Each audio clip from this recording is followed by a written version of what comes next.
దేవుడే నీ దీపమును వెలిగించువాడు. ఆయన చీకటిని నీకు వెలుగుగా చేయును. ఆయన వెలిగించిన దీపము ఆరిపోదు. జడివానలోనైనను సుడి గాలిలోనైనను ఆరిపోదు. ఎందుకంటే ఆయన జ్యోతిర్మయుడు, అనగా వెలుగునకు తండ్రి. నీ ఆత్మ ఆయన పెట్టిన దీపము. యోహాను మండుచు ప్రకాశించుచున్న దీపమై ఉండెను. ప్రియులారా, అతడు మండుచు అనేకులను మండించాడు. నీవు కూడా అనేకులను మండిస్తావు.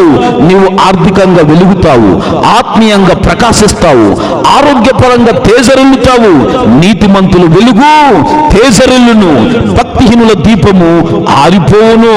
దేవుని బిడ్డ, నీ తల్లిదండ్రులను బాగా చూసుకో. తన తండ్రినైనను తల్లినైనను దూషించు వాని దీపము కారు చీకట్లో ఆరిపోవును అని బైబిల్ చెబుతుంది. ప్రతిరోజు వాక్యాన్ని చదువు. ఆయన వాక్యము నీ పాదములకు దీపమును, నీ త్రోవకు వెలుగునై ఉన్నది. బలిపీఠం మీద అగ్ని మండుచుండవలను, అది ఆరిపోకూడదు. అవును, నీ ప్రార్థన జీవితం ఆరిపోకూడదు. నిత్యం మండాలి, ప్రకాశించాలి. నువ్వు ప్రార్థిస్తూ ఉండగా సాతాను నిన్ను ముట్టలేడు. యోబు దీపం ఆరిపోలేదు.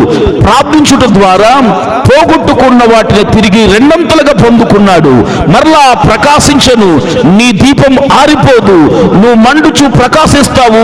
నీ జీవితం తేజరిల్లుతుంది.